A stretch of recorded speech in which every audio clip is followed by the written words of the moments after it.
69 years ago, a series of sweeping changes and political maneuvering across the Eastern Bloc culminated in the people of Hungary rising up against the Soviet-controlled government, resulting in the beginnings of a new socialist system, and ending with the inevitable Soviet invasion. But you may have also heard that 69 years ago, a cabal of Jew-hating fascists, who were also commanded by the CIA, tricked the hard-working, good-spirited people of Hungary into destroying their workers' democracy in a color revolution, only for it to then be saved via intervention from the USSR. The Hungarian Revolution has been a particular favorite topic of mine in recent years. The reasons for its prominence as a topic on the left are to nobody's surprise. But rather than going over those debates for the 1000th time, I wanted to instead focus more upon the event itself, and in doing so try to work through some of the most pervasive lies and half-truths used to defend the decaying corpse of the Hungarian Socialist Republic. During World War II, the government of Nicholas Horthy sided with Nazi Germany, not out of ideological alignment with fascism, but emboldened more by an opposition to communism, as well as a desire to recapture some of that sweet old imperial Magyar territory. By late 1944, as the Soviets had begun to enter Hungary, the Nazis had become tired of Horthy's relatively moderate rule, overthrowing him and instating the openly fascist Arrow Cross Party in his place, who would then rule the country until the beginning of the next year. As if to make up for their short rule, they were characterized by incredibly cruel and sadistic violence. Death squads alone killed 38,000 people, and many of Budapest's Jews, who had so far been spared deportation, soon found themselves in a newly built ghetto.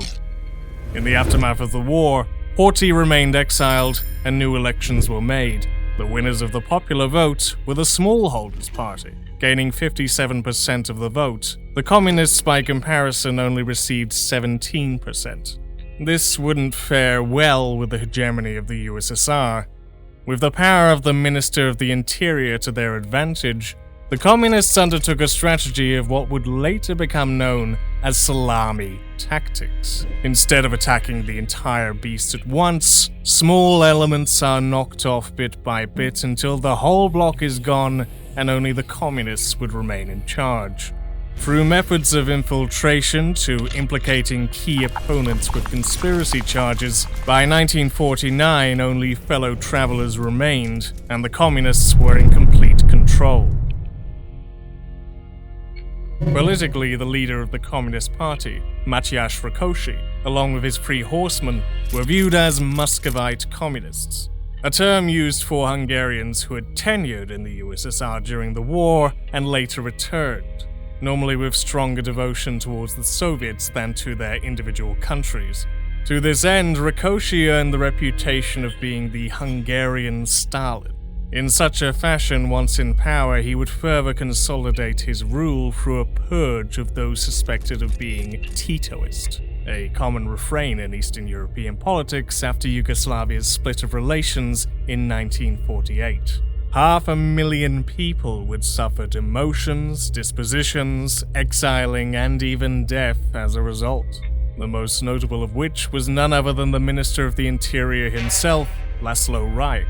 A former resistance fighter and veteran of the Spanish Civil War, he had secured a lot of respect from his Hungarian communist peers, and his very apparent show trial would go on to develop a deep foundation amongst the Hungarian opposition. As a symbol of all those sentenced under nefarious reasons, Rákosi would later have to admit that Reich had been a victim of provocation. The first 4 years of the Rákosi government were quite bleak. The mass adoption of piecework placed stronger workloads on ordinary workers, whilst individual Hungarians saw a shortfall in their real income by 20%. This was in part due to the requisitioning and reparative actions of the USSR. Absenteeism and workplace sabotage became common practice. The Soviet backing also brought in the presence of numerous Soviet troops and advisors, the latter of whom were being paid salaries only enjoyed by a 50th of the population. The first major break of the status quo began in the wake of Stalin's death. Soviet functionaries paid particular attention to Rakoshi's perceived sassiness and quite relentless crackdowns on dissidents even by Soviet standards. One Vyacheslav Molotov stated that Rakoshi had repressed over a third of the population in just 3.5 years. As a result of his adventuristic economic planning, Rakoshi would remain party secretary, but was instructed to succeed his role as prime minister, which would be given to former NKVD officer Imre Nagy. Nagy had fled to Russia in 1930 and worked alongside the Soviets.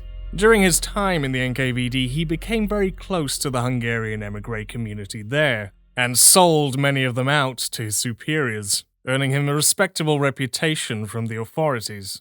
Despite his adherence to the Communist International, it appears as though Nagy was a man of higher standards, not one befitting arbitrary party lines. During his eventual disposition, he was ordered to recant his political reforms, to which he refused. He even left an earlier post as Interior Minister, as this position would put him in severe disconnect from the people. Soviet propaganda after the revolt has often depicted him as a traitor, but in retrospective accounts from those who knew him prior to becoming PM, most appear to specificate that his views were not anti-Soviet by any means, but rather that he was more idyllic, that such goals should be achieved in agreement with the people instead of through terror, that he wanted to build socialism the Hungarian way. His 2 years in power brought about an increase in petty consumer goods, a slowdown of collectivization, an increase in housing, and various agrarian reforms for the rural populace. This period was marked by a general reduction in repressive activities. In doing so, nearly 25,000 prisoners tried of both violent and political crimes were given full amnesty. Despite being a popular character amongst the people due to his personal touch, Rakoshi was always in conflict with this shared leadership, and tried on multiple occasions to revoke Nagy's power. Eventually, after Malenkov had been deposed in the Kremlin for right deviationist politics, Rakoshi used this standard as a way to finally monopolize his power once again, Nagy being unable to defend himself after suffering a mild heart attack, and so his position was passed over to a more preferable alternative. It was later revealed that Soviet authorities largely considered this a mistake, as Nagy was considered easier to control and influence than Rakoshi. In 1956, largely as an attempt to distance himself from denounced Stalinists and to absolve his clique of responsibility, Nikita Khrushchev made his so-called secret speech denouncing Stalin. Rakoshi was initially undeterred and unaffected by this announcement. After all, only one Eastern Bloc leader had resigned during the thaw so far. Despite his stubbornness to accept the new course, he was generally thought of as a preferable alternative to whatever else was available. But being an old schooler, he would soon find himself becoming increasingly compromised. In a taste of cruel irony to his previous opportunism, Rakoshi's critics used the Khrushchev line to chastise and denounce the dogmatism of his party, and openly called for his resignation, drawing special attention to the murder of Rajk. Rakoshi would attempt to scapegoat his faults onto others around him, but unlike Khrushchev, this would be in vain. After the Poznan riots had caused nearly 100 deaths, Rakoshi had no choice but to step down, and in his place the government of Erna Gera was instituted. Widely considered a bad choice even by the Kremlin, it represented little more than a difference without a distinction, as Gera effectively governed in the same way as before. By this point, living standards, which had briefly risen under the Nagy era, sank below World War II levels. The events of the past 3 years had deeply disillusioned the workers and intelligentsia, who knew full well that things certainly could be better. This first kindling of passive resistance would eventually develop into a spark, when, on the 6th of October 1956, the government would, in an attempt to placate the populace, allow the reburial of Laszlo Rajk, in a belated funeral attended by hundreds of thousands. Changing of opinion within an established government, however, poses many problems, since it grants legitimacy to such a person who said existing order once decried. In necessity from this, then, Imre Nagy, who had been close to Rajk, would be readmitted into the party on the 13th of October. The next week, student organizations across the country began to become the basis of imminent incitement. Inspired by the recent rehabilitation of the Polish leader, Władysław Gomulka, the students of Budapest Technical University issued a 16-point demand letter to the government, calling for the removal of Soviet troops, official inquiries into defamed individuals, and an expansion of workers' rights.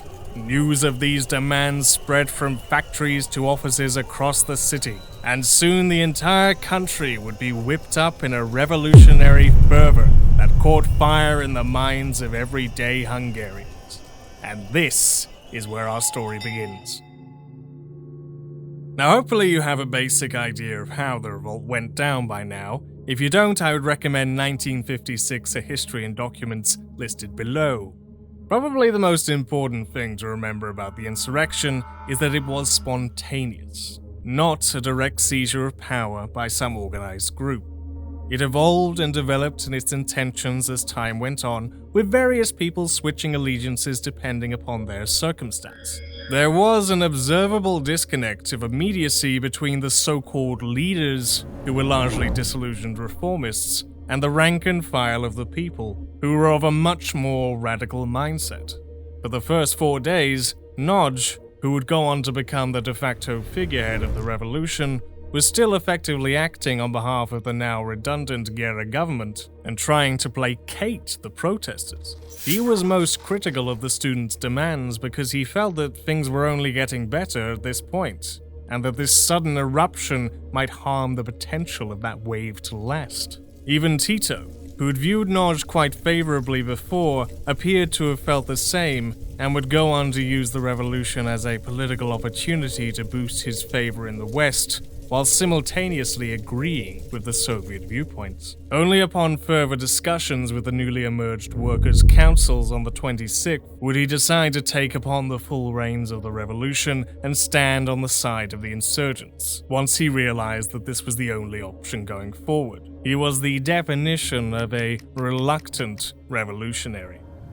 It was an event defined much more by what it was against, as opposed to what it was for. As so, it can be interpreted in a variety of different ways depending upon your political persuasion. Nationalists would look towards Cardinal Mindszenty and say that it was a glorious traditionalist overthrow of the godless communists. Liberals might look towards slick photos of Erika Széles and decide that it was a people's fight for the reinstatement of democratic values against totalitarians. And many socialists will point to the aforementioned workers' councils that grew around this time, that it was an attempt to build more socialism, not less. So there's plenty of nuance to be had with understanding the revolution, and wielding through all of these opinions varying greatly in their severity, you'll certainly find some truth in just about all of it. But for this video, we'll be talking about the narrative that has emerged from the dormant embers of the Cold War, the latent pro-Soviet defense of the revolt, in which rather than something to be supported, the revolution is something to be scorned.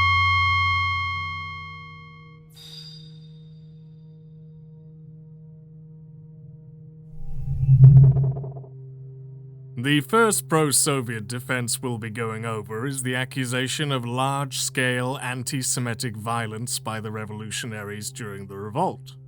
If you want the simple yes-no unnuanced conclusion for you to quote mine to your heart's content, then the answer to whether or not anti-Semitism was present is yes. Attacks on Jews throughout the revolutionary period existed and are documented. Those who faced tragedy on behalf of Reaction were deeply affected and informed the decision on many, especially in the rural pockets of the country, to move out. But reading up on the documentation, I always found that there was a certain dissonance between the accusations of widespread pogroms and the observable evidence before me. You may read from questionable party rags like Herbert Apteker pointing to reports of houses being painted with a cross, and large amounts of Jews being assassinated, and they seem to be woefully exaggerated compared to the more individual instances recorded. And to that end, this man was writing his stuff based on information given to him through official channels no more than a year after. His claims have not been corroborated or cared about that much by modern researchers in the slightest. A more up-to-date study by Peter Heides does showcase some of these atrocities in detail. Free Jews killed, free Jews assaulted, calls for the hanging of free Jews who were then only beaten, a series of anti-Semitic demonstrations, and so on. These might appear quite severe, but whilst these events certainly were devastating, it's important to understand that these specifically anti-Semitic outbursts represented just a few villages and no more than 4 towns, leaving the remaining 3,242 settlements completely absent of pogrom activity. And that in Budapest, where the majority of Jews were, effectively no events have been documented. Compared with the allegations, these attacks, as bad as they were, do not appear to showcase the widespread onslaught that is always pointed to. Now let's compare the actions of the revolution to the Arrow Cross Party. Their anti-Semitic practices are certainly what you would characterize as a systemic attack. Daily executions along the Donau just take the cake. Or, to take a much more visceral and well-known event from history, the Lviv pogrom. During the July after the Nazis occupied the city, thousands of Jews were hunted down and lynched, some estimates reaching a peak of 2,000 in just 3 days. These are all finely documented atrocities that were a normal occurrence in virtually all of the lands where the fascists occupied. The 1956 examples are much more fleeting. A man happening to be killed by a mob during an altercation of police brutality. The Jewish deputy head of police in one county being lynched. A doctor was jeered at. A daughter of a victim sending a letter. And so on and so on. These are all emblematic of a society with deep-rooted anti-Semitism, but they are not the actions of an active, systemic, ideological fervor which represented the bulk of the revolt.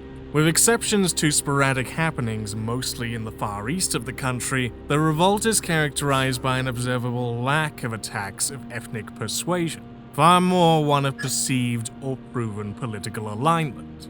In the eyewitness account of Tomasz Verkerdy, translated roughly, the only anti-Semitic remark I heard in the crowd of the 25th was by one man after we had left the basilica. The crowd was chanting "Russians go home," to which he said, "and the Jews too," and the crowd attacked him.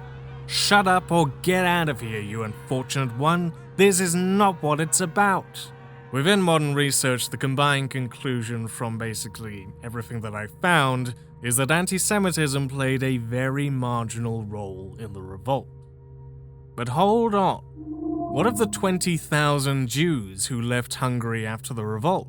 Implied here is further proof that the revolution was reactionary in nature, and that the Jews did not want to stick around because of what they'd seen. It is correct that 20,000 Jews left, but leaving it in that way is intentionally misleading, as this was only a part of over 200,000 Hungarians who also left when things went sour. I even bumped into the daughter of a Hungarian emigre whilst traveling a few years ago. It was part of a larger exodus of people, who I could just as easily presume left due to a fear of reprisals by the new government, and that this was now the time to run. At least that's what I thought. But from some CIA analysis of the event, nearly 80% of the emigres were not fighters, and left for material reasons, hoping to escape a hopeless future. Remember that through 49 to 56, you couldn't leave the country without an exit visa. Many people simply saw these temporarily relaxed borders as an opportunity to get out. The claim has always seemed a bit strange to me, though, because surely if it was the revolt and the new government which represented anti-Semitism, and now this has been crushed by the Warsaw Pact, then wouldn't the Jews now feel safer knowing that the new government had repressed such bigots and would stand in their interests? It also implies that Jews were only of pro-government persuasion. In reality, Jews were on both sides of the barricades, many becoming some of the most famous of the rebel side. Here's just a short list of some of them of note. And three groups by the names of the Budapest Corps of Rabbis, the National Office of Hungarian Jews, and the Temporary Revolutionary Committee of the Jewish Community in Budapest all pledged their support for the revolution. Now, in anti-Semitic discussions, you will often see graphic photographs like this one thrown around as evidence. It's a street lynching, which might bring back some very unsettling comparisons in recent history. To these images, I would like to ask such people, how do you know that this is evidence of a pogrom?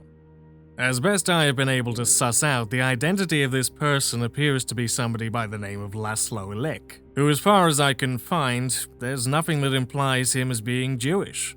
We can, however, summarize that he was a member of the secret police, as further demonstrated in this photo showing a man hung up with a signpost roughly reading, "What will happen to all AVOs?" The Alamvadelmi Hadashag, or AVH, formerly and still popularly known by their previous title the AVO, were the state security authority of Hungary. Like the Stasi or Sigurimi, they had a retinue of informers that infiltrated near every section of society from workplaces to schools. And just like all covert security in any country, they were widely feared and loathed by the population. The word Chengafraz appeared during this period, used to describe the feeling of fear when somebody heard a knock at the door, or the ring of a doorbell, as if the moment you turned the handle, it would be your last. I can say this stuff all I want, but it's actually quite hard to really get across the sadistic nature of state security apparatuses, so if you want to get a better insight into the actions of the AVH and others, then I cannot better recommend Volunteers for the Gallows by Bela Sass, the first-hand experience of a man falsely accused of espionage and all the hell he had to go through. So what is the further context of these photos then? These attacks occurred on the 30th of October, when an enraged crowd stormed the party HQ, and in the carnage, over 20 AVH officers stationed there were killed. Stalin enjoyers just love to big up this event as a showcase of the needless brutality perpetrated by anti-communist reaction. Such a shame then that in doing so we completely ignore the events of just 5 days earlier, which became known as Bloody Thursday. At 11 a.m. outside the Parliament building, a crowd of peaceful protesters were fired upon by the authorities. There's no single exact figure of the number of dead, but estimates lie between 75 to 200 people. Only an unearthly genius could possibly discern if this event might have caused a bit of retaliatory anxiety in the minds of common people. And nor was it the last, as the very next day in the town of Moson Magyarovar, over 50 people were mowed down by state troops during an organized protest. Rumors of this attack then reached Budapest, which in turn led to the attack on the police HQ. Initially, it was simply a demand to enter, but when latent AVH officers began arresting and firing upon people, well, the people retaliated. Please compare the severity of these state actions with the individual ones against Jews. Note the level of standards which Marxist-Leninists pay special attention to. It's by no means an immaculate occasion, and plenty of people at the time felt the same. The action was even condemned by many of the workers and student organizations. But I have to say, such selective pearl-clutching upon the actions of the protesters is a bit folly. Remember that we're looking at this from 2025 eyes. From the people of 1956, their only perspective was what they had known for the past decade, and what was happening before their eyes. To us, the word comrade might be seen as a symbol of solidarity. To them, it was a word that conjured annoyed groans, eliciting an association with tired old dogmatists who had terrorized the population. As if people rebelling against those who were, by their perspective, the visible authorities of the lands as a disturbed action seems quite the push.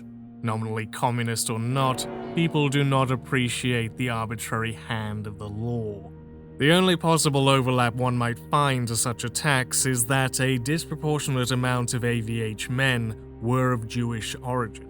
This is explained by the hyper-assimilationist trend Hungarian Jewish survivors took post-war. With the communists presenting themselves as the rightful victors over fascism, it's only then a natural walk that those who were the most targeted by the recent terror would find themselves joining another form of oppression. Yet nothing here indicates that the HWP was some sort of bastion for Jewish culture. Rákosi was a Muscovite. He had no experience with what the grand majority of Jews had gone through, and he himself had showcased many passive and overt actions of an anti-Semitic nature. All this, despite being ancestrally Jewish himself. This anti-Semitic accusation card is a pesky gambit all too commonly used by Leninists. It's not interested with the nature of such events, where they came from and what level they represented. Rather, what matters is that they existed, and if so, that is reason enough to poison the well on the whole thing. Faux sympathies for Jews, as long as it suits my persuasion. It should be to nobody's surprise that whenever there is a change of power where certain authorities are now kaput and without consequence, some will act on their prejudices once repressed. It doesn't inherently follow that these actions had anything to do with the aims of the de facto leadership or the majority of people. As I've stated before, plenty of anti-Semitic attacks were committed by the Red Army during the Russian Revolution, but nobody would use this as evidence of systemic anti-Semitism. Nobody would talk about the Cuban Revolution's excesses without mention of Batista's brutality. One could also hold the authorities themselves at fault for repressing discussion and education on such matters and allowing these conspiracies and issues to fester to the top.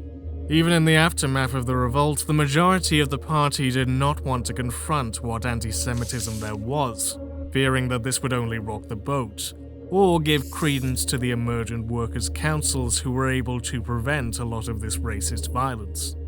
I have observed how a lot of the post-USSR territorial disputes tend to stem from a lack of having solved these issues and not considering a long-term solution. This can no doubt be linked back to the old communist belief that the solving of class struggle will solve all other issues, to which I surmise was of a similar mentality when it came to anti-Semitism.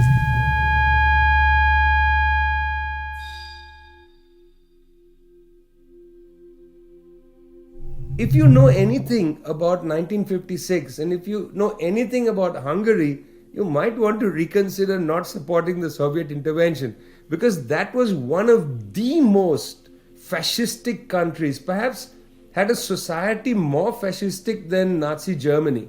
And so, whatever socialist project was at work in Hungary in 1956 was being threatened not by liberalism or democracy, but by fascism. That's popular communist commentator Vijay Prashad there, sneakily relying on his audience's ignorance to insinuate that Hungary was more fascistic than Nazi Germany. It tends to be the general routine when it comes to claims of fascist infiltration and support of the revolution, general references towards that aspect without any specific proof, but directed towards people who would be more likely to believe it. The current Hungarian Communist Party's 60th anniversary essay on the topic does just this. One of my favorites that has received a fair bit of attention in recent years is this picture, showcasing a group of Hungarians atop a reclaimed Soviet tank. Apparently what's supposed to be going on here is that these are Hungarian fascists, and that flag is a fascist symbol relating to the former Nazi-aligned government in Hungary. Perhaps if you didn't have much understanding of the history or the flags, but if you did, it should be pretty obvious. Whilst this appears to be the flag used under the Republic of Horthy, it's also the flag of the Hungarian Republic 1919 to 1920, and the flag of the Kingdom of Hungary during World War I, and the flag of the kingdom from 1896, and, in various ways, every iteration of the kingdom since 1849. We also can't see the top of this flag as to whether it had a crown on it, which is excluded in the brief Hungarian People's Republic of 1919. So we can't rule that out either. The conclusion you may draw from this information at the very least is that they're Hungarians waving a historic flag of their country. There's really not much more to say of it than that. The most common flag used in the revolt was this one, with the communist coat of arms cut out, effectively symbolizing more what it was against than what it was for. Now, the actual fascists in recent memory were very much real. As mentioned at the beginning, the Arrow Cross Party, which used this flag. See the arrows and the cross? The ACP oh dear.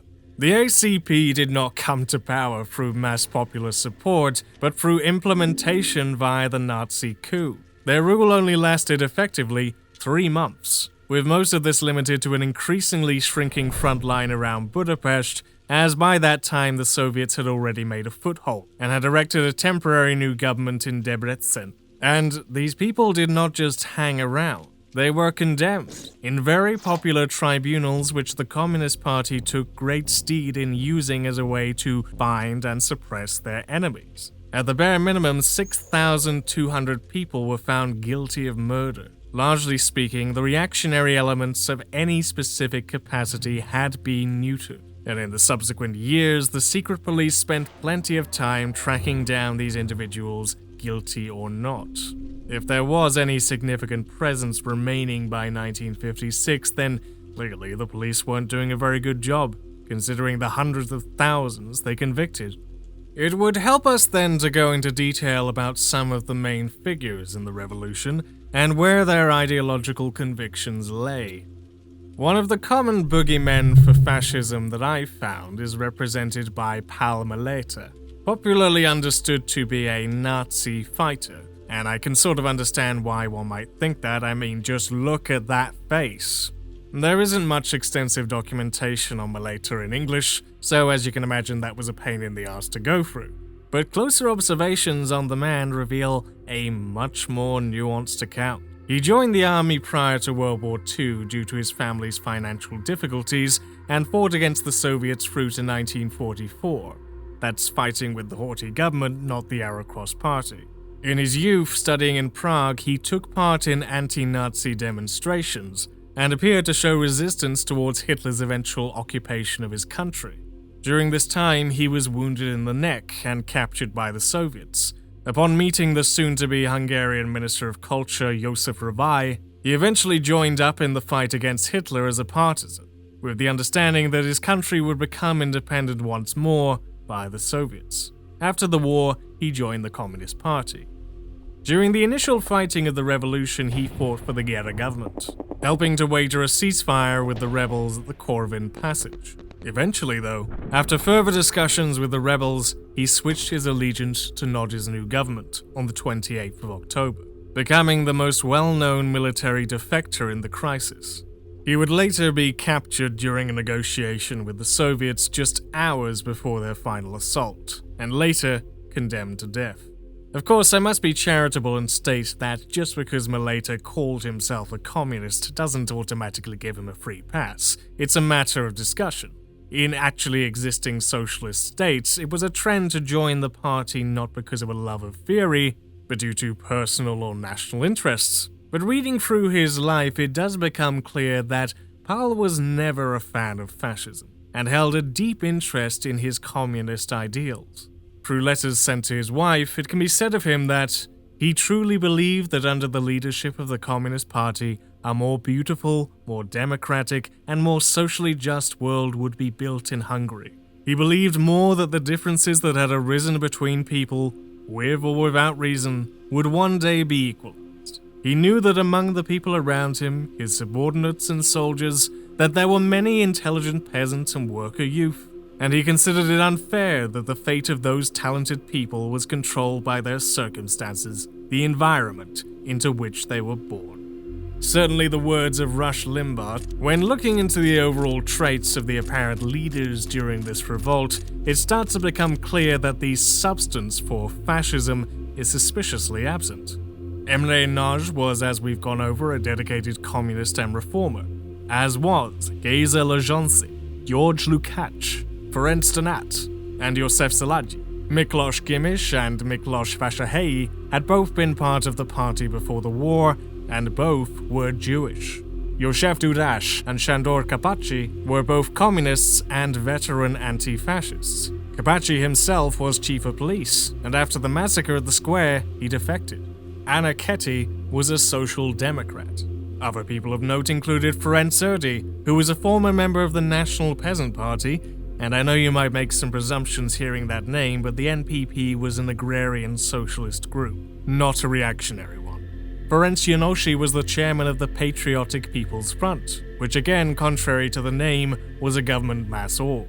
Zoltán Tildy and Béla Kovács were of a less left-leaning variety, both being members of the Smallholders Party, but this was only meant as cosmetic changes in forming a coalition government, by putting on people who might appeal to the rural farmers. Membership doesn't prove much towards pro-fascism or pro-reaction. Dudas was also a member. Lists like these on Wikipedia which showcase leaders are always a bit misleading. They're more so popular figures that happen to have blue names than any actually equally defined leadership role. It was described as a bungling performance, without any clear effective leadership. The only individual I can find who absolutely no doubt maintained clear and obvious reactionary views was Gergely Pongrac, founder of the current Jobbik party, more right-wing than even Orbán. He's no doubt a nasty character in the legacy of this all, but I remain on the fence as to the severity of his views during the revolution itself. He was only a young man at the time, and spent half of his life in exile. It's just as likely that he may have well been an impulsive young man fighting for something better in his life, and then, as is often the case, his views were nurtured upon by reaction whilst away from home. Then again, of course, we also have Béla Karai. He's going to become quite important later on, but it's worth at least talking about him now.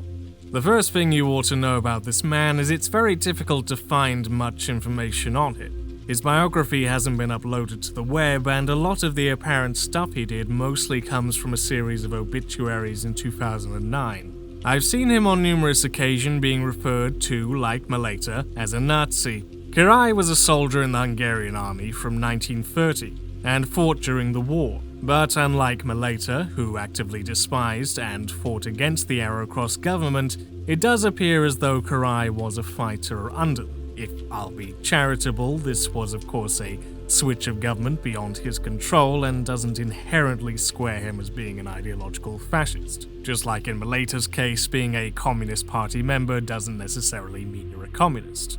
Though he does seem to have made some questionable claims which were called out by journalist Imre Bakor shortly before his death. One piece of history which might support a more favorable interpretation of him is that in 1943, Béla was put in charge of a 400-strong Jewish labor division. Disobeying his orders to be punitive, he instead outfitted them with winter garments and treated them with the utmost care. It certainly sounds nice, although despite all the references towards this, I can't exactly pinpoint a particular source for it, beyond its emergence with the Honorable Amongst Nations awarding in the early 90s. Personally, I'm willing to accept some of this being accurate. It's not so much Karai being a saint to be looked up to, so much as it is that the unnuanced Nazi allegations don't appear to hold water. Béla was later in charge of the defense of Kőszeg, at which point he surrendered. He escaped imprisonment and joined the Communist Party, to which he served loyally in the army for the next 5 years, with the government giving him a series of lofty promotions, eventually earning the title of Major General. In 1951, he was imprisoned as part of Rákosi's crackdowns and charged with espionage. Eventually commuted from death to life imprisonment 2 weeks later, he was released in September 1956 as part of the Ernegera reforms. During the revolution, he was appointed commander of the new National Guard, which had been formed from the rebel groups into the new government under Nagy. Specifics on how he managed to gain command, for what reason he was put in charge, and to what level of power he held as commander remain unanswered. If you want my personal angle on Karai, it's mixed. Certainly he appeared to have some reactionary traits, but these appear to be driven by a hatred of the government as opposed to any fascist leanings. He had, after all, just emerged from what was to be a lifelong prison sentence on what were trumped-up charges. It has also come to my attention whilst reading Carpacci's biography that many people may have not even been aware of Baylor's history when appointing him, stating, "I knew that during the war Karai and his units had joined forces with the Soviet army," which doesn't appear to be the case. Also specified here is the apparent rushed nature of those appointments. Either way, the idea of the revolt being fascist-led on the basis of one man is foolish. We already know that both of his deputies and superiors were avid anti-fascists and communists. And even much later on in his writings on the revolt, Karai does not uphold conservative opinion, but rather that the revolt was one of reformist socialism. There's also something worth highlighting. You can see that I put a little icon next to some of those names. That means that they had been imprisoned under the Rákosi government. Consider whether that might have motivated some of their actions. While sometimes their presence is overstated, far, far more than any fascist domination was the representation of the workers' councils, who made significant strides towards worker control and management. There is, of course, a much simpler reasoning for why the charge of fascist thugs became the dominant narrative for the rest of the Kadar government. It was convenient. Despite only 15,000 Hungarians actively fighting, the rest of the people were by and large heralding their support loud and clear. If there has been such a visible disruption to the peace, then there needs to be a way of explaining how it came to be, but also removing any accountability from the current regime's side. Otherwise, you have no legitimacy to stand. A cabal of fascists leading the revolt gives you the culprits. Claiming that they misled the hard-working and loyal Hungarian people allows you to softly erase blame on the majority of those who had genuine grievances. And the reasoning for all of those grievances can be excused as a problem of the previous government. All of the accounts regarding worker and revolutionary councils working to restore order and preventing violence can simply be brushed under the rug, and the main leaders who had garnered much respect can be rounded up and relocated. I don't think it is at all a coincidence that after the revolution, reparations were halted, and Hungary would become one of the most liberal of all the Eastern Bloc states, allowing expansion of the petty commodity market and even specific shops selling Western goods, which could be bought with dollars. I also don't think it is any coincidence that János Kadar was the man to get the blessing from Moscow, a man who had been purged by Rákosi himself, put through torture, a show trial, only to be eventually rehabilitated. He carefully gave himself the appearance of a certain middle ground between dogmatism and revisionism, the effect of staving off potential reprisals whilst granting a certain feeling of hope. You can almost sense the systemic elephant in the room behind all these theatrics. Here's some goodies. Don't make a fuss.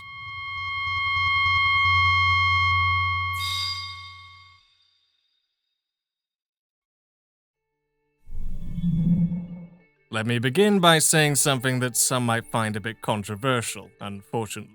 This is one of the most boring analyses out there. The revelation that intelligence services would have some interest or even sleight of hand in certain events should not be surprising to anybody in the slightest. That is, after all, their job, especially amongst the most powerful nations in the world. It's much more important, and for that matter, interesting, when we go over foreign intelligence that we get a proper picture of what the infiltration and espionage consisted of. What were the metrics involved? Did it represent a full-on targeted attack along the lines of the Bay of Pigs? Or was it more along the lines of passive support and encouragement? Was the revolt kick-started and controlled by foreign actors? Or did it occur in spite of such actors? Based on what we've been over already and what we will go over, I would argue that the latter two are undoubtedly the more likely suspects in Hungary's case. The fighters received near unanimous support, and the past decade of stress and repression certainly created the conditions for rebellion against the government. Intelligence reports have since confirmed that the CIA were genuinely dumbfounded by the revolt. But what evidence do we find for Western intelligence involvement anyway? Perhaps some declassified reports detailing a series of operations which took place, self-admission on behalf of the actors involved, or perhaps a small 10-paragraph article from The Independent in 1996. Yes, I often peruse the blogosphere for these topics, and in doing so, this source keeps appearing again and again and again and again. Literally give it a go if you've got nothing better to do, that is. You'll find it coming up every fucking time. In his book, the author states that he had received information from a contact of his who asserts that there was some MI6 craft work going on in Hungary at the time, including a few trainings of individuals and a possible shipment of ammunition. For some, this is proof enough that the British intelligence service openly admitted to being the instigators of the attack. I really shouldn't need to reiterate how much of an outstanding interpretation this is, given that the information has been publicly available for nearly 30 years. As a general note, if you ever come across age-old information that appears to debunk the historical consensus, consider the possibility that historians might know something you don't. Government intelligence services lie and fabricate all the time. So if it were a contemporary truth that the revolt had been masterminded by MI6, there would probably be more information regarding this. No, the British intelligence service did not admit to any such thing. This is the perspective of a single self-proclaimed intelligence corps operative. And what of these hidden Gladio-style weapons caches? Well, I don't know. That might well have been correct, but it doesn't appear to have had some massive effect upon what happened. Nearly all the photographs we see showcase Russian-aligned guns, not Western. That makes sense, seeing as the revolutionaries confiscated most of the weapons from nearby supply yards and barracks. Hungary was, according to Karai, one of the most well-stocked countries militarily. If you actually look at the article instead of cherry-picking the data, you can see that the author states there is no evidence that this was specifically sparked by MI6, and he finally concludes that foreign intervention played a modest role. All of this is again giving credence to the in spite of argument. So much for your smoking gun. What's also very lazy is that every single time I come across this source, it's only ever the article which is linked to, never the book which said operative Michael Smith is publicizing New Cloak, Old Dagger. And I have a high hunch that they have not read this book because it's incredibly hard to find. Not that the general gist of what's written about Hungary is much different, but again, come on. It's a 10-paragraph article, for goodness sake. When it comes to what we can accurately determine regarding CIA operations in Hungary, the country was assigned the lowest priority of all the Eastern Bloc.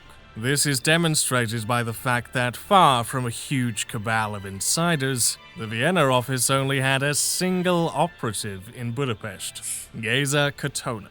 At this time, his role was largely in creating a cover identity for himself. The general first steps done by most agents to make sure that attention is not drawn towards them. The Washington division was not much better. 6 analysts and 2 typists. Throughout their documents, the clerks constantly write about their naivete and ill-preparedness to the event. It becomes very clear that Hungary was not given much more than a fleeting regard.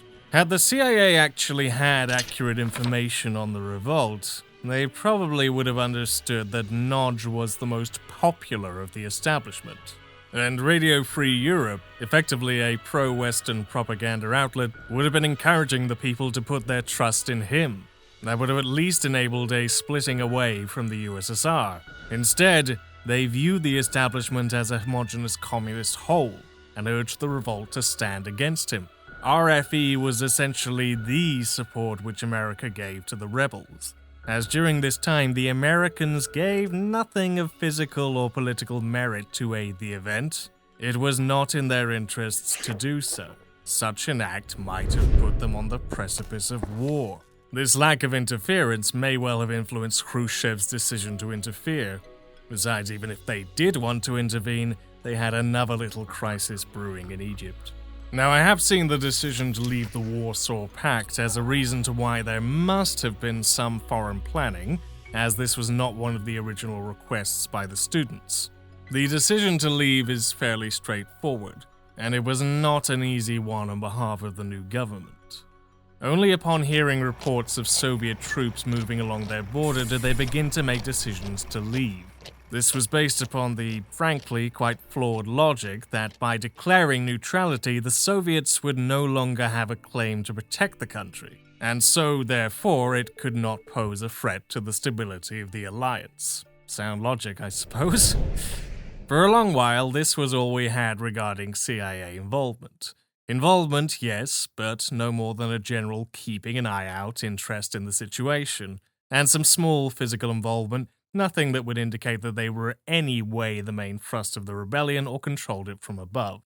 But, of course, I'm sure that many of you might well be familiar with the events that unfolded earlier this year. On the 18th of March, the CIA declassified a bunch of files related to the JFK assassination. Despite not really saying much of great interest into the topic at hand, a few small passages in the files did reveal something about the Hungarian Revolution. Apparently, these files showcase clear and irrevocable proof that the CIA was behind the events that transpired in Budapest. And lordy, I cannot even begin to fathom how much people ate this shit up on the blogosphere when it went down. All over the place you had pinkos acting with extreme smugness and hubris over this very minimal account as if it's some enormous smoking gun. Glad I managed to capture a lot of the responses when I did, because it's a treasure trove of immensely worded haha gotcha moments befitting a Daily Mail reader. But what is the gist of these apparent damning reports, might I ask? Well, let's have a closer look. The first piece, written in 1967, is a report regarding CIA activities in Cuba. And further down, we find that on November 22, 1963, a Cuban exile by the name of Rudolph Richard Davis offered his services to one Béla Király, head of the Hungarian Freedom Fighters Federation Incorporated. It also states that the HFF were agency-sponsored and wanted to get further information on Davis's organization before establishing contact between the anti-Castro groups. Damn. Well, I guess the case is closed. Okay, pack up, people. Let's get out of here. Time to turn to Marxist. No, it's not. Okay. Thinking caps on, people.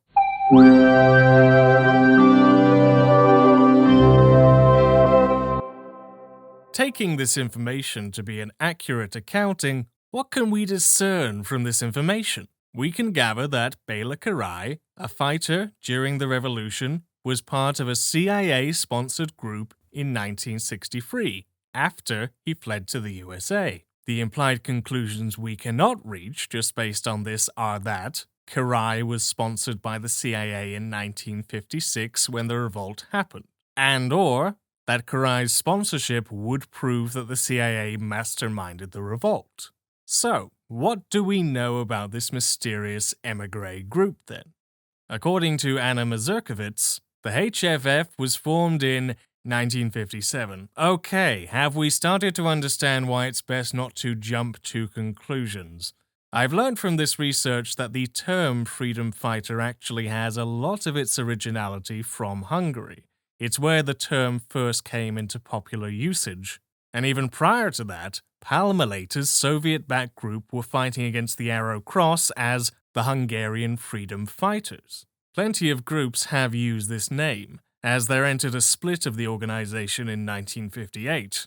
In fact, there's even a group with the same name as Király's whose only purpose is the preservation of a chapel in Berkeley Springs, West Virginia. But alright, you may ask, sure, this organization came after the revolt, but could Király's group have been a continuation formation, which was in the revolt and could have been sponsored by the CIA? The second document relating to this event is from November 1953, on the topic of pro-communist Hungarian organizations. It lists 4 of these orgs, and as we can see, there's one right there called the Hoof. Now, once again, let's establish what we can ascertain from this report. A pro-communist group called the Hoof existed in 1953. The point of the group was so that non-communists could get access to jobs, as this was not allowed to those who were not party members, and that they were focused on military matters. As with before, nothing so far showcases evidence that Bela's 1957 group was related to this organization. We can further see that this group was headed and led by pro-communists, and many organizations have bore the HFF name.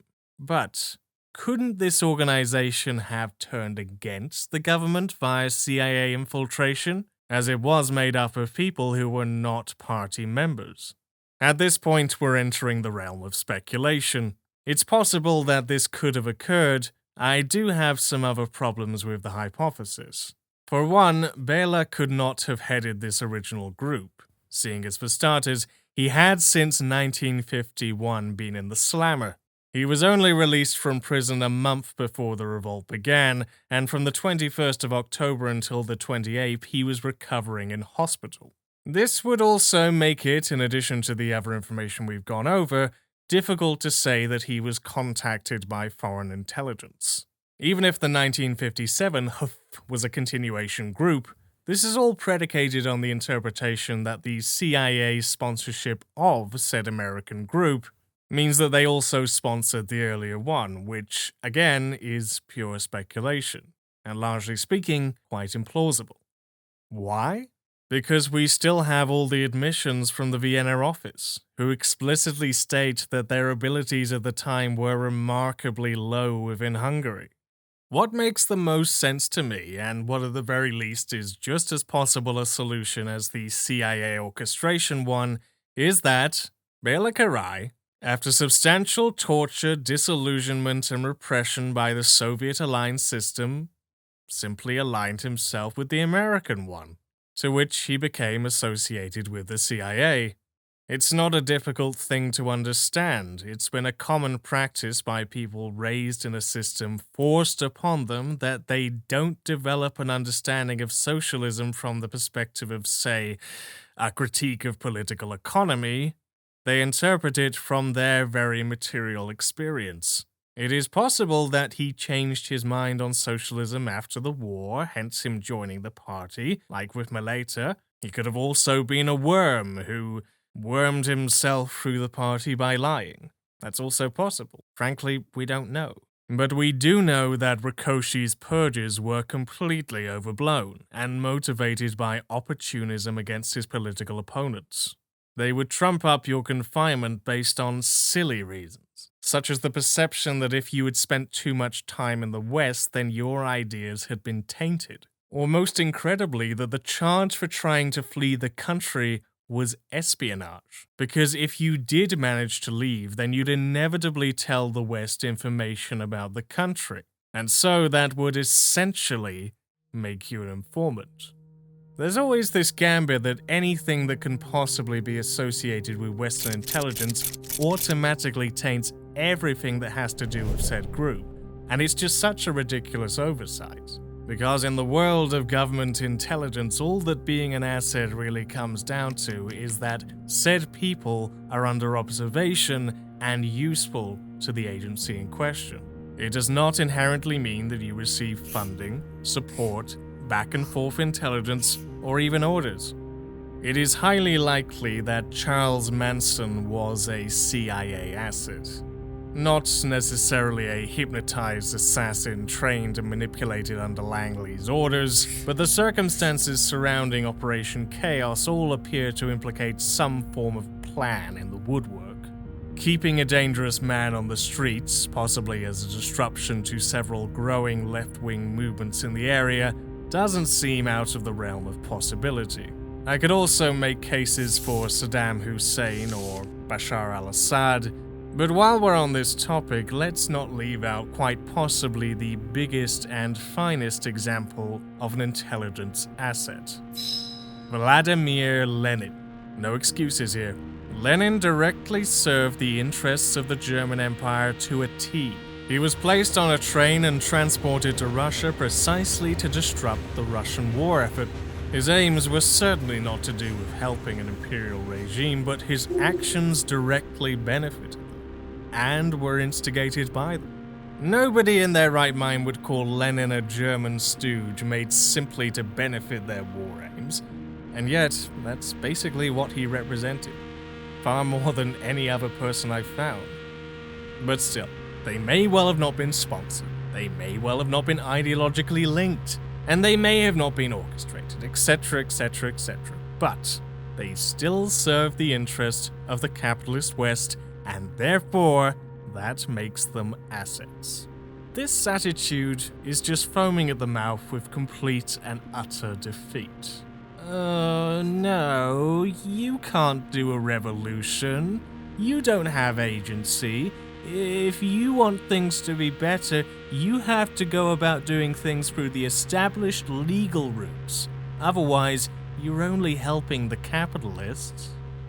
A wise man might question whether the need for a revolt came about due to the impossibility of reform, but apparently in our chosen socialist states, people are not free-thinking actors. They're only cogs in the machine to your eventual ideal. The deciding factor in determining whether or not there would be a revolt is the thaw that emerged after the death of Stalin. Without the changes to Soviet policy and with Rikoshi still in power, it's unlikely that the revolution would have occurred. To the budding Stalin enjoyer, this might appear to still maintain the legacy using the Schrodinger's revisionist excuse. But these excuses always dance over the fact that large-scale discontent was still always there. It was the changes to the governance which then caused said tensions to bubble to the surface, revealing the system which the Soviets administered could not sustain itself unless active force was used to glue in those gaps. Hegemony alone would not suffice. It's easy to point to the revolutions of '89 and simply conclude that if the revolt was successful, it simply would have returned to the bosom of the capitalist West. Personally, I hate this argument, because it erases 33 years between those initial attempts of reform and the eventual successful revolt. That's 33 years of history which might explain why these latter overthrows were represented by revanchist nationalism. Could it have been that in knocking out all of the attempts at left-wing reform whenever and wherever they came across it, the Soviets and their satellites only created the problems which they would eventually not have the power to solve? When pointing out the issues of the USSR's legacy, one of the most common retorts I and others are faced with is the accusation of being divisive and sectarian. To ask why exactly this helps the overall goal of socialism? For a while it seems I've held a higher degree of good faith in these responses than I ought to. And by this point, I'm sort of done with it. Marxist-Leninists especially have spared no expense rigorously and disingenuously trying to defend these events without a second thought to any of the nuance. Also that they can keep their precious legacy intact. And instead of owning up to these failures once they've been presented, they instead accuse the very people presenting this data as wreckers. Get real. Look, I'm not a big fan of a lot of the discussion around Hungary. As has become common in a lot of Cold War talk, the biggest voices tend to come from liberals and conservatives. Best demonstrated today in the Orban-funded House of Terror in Budapest. It is an awful exploitative museum of bad taste in which you can just tell an obvious narrative is trying to be crafted. What little remains after the partisan left barely manages to reach public discourse before it rots into the weeds of disinterest. But the fact that I don't hold the revolt as some grand communist uprising does not mean that I take a middle-of-the-road conclusion by balancing up both sides, which is often just a politically correct way of supporting the oppressor, something some ought know better. I use this information before me to make concrete assessments of figures and modes of governance, and that is why this event is helpful to the left. The Hungarian example allows us to see the effects of the state communist strategy on display in real time. The event beckons us to ask questions about the party, the police, the types of people involved, their interests, their personalities, their standards, and perhaps come to a decision as to whether we believe that this strategy, these sorts of ideologues, are truly the ones that we would want in the effort to achieve communism. And if not, then perhaps after 69 years, it's time to pick a new road to socialism. Thank you to all the little people along the way who helped provide research material. Your help was absolutely invaluable. And hopefully you're all a fan of these graphics. They take an insanely long time to make and render, so I'm glad I just barely caught the anniversary in time. This one was quite an effort. I pulled in some 16-hour days at times, but it was all fun, and I had a really fun time making it, writing it. More stuff on the way, though. Just you wait.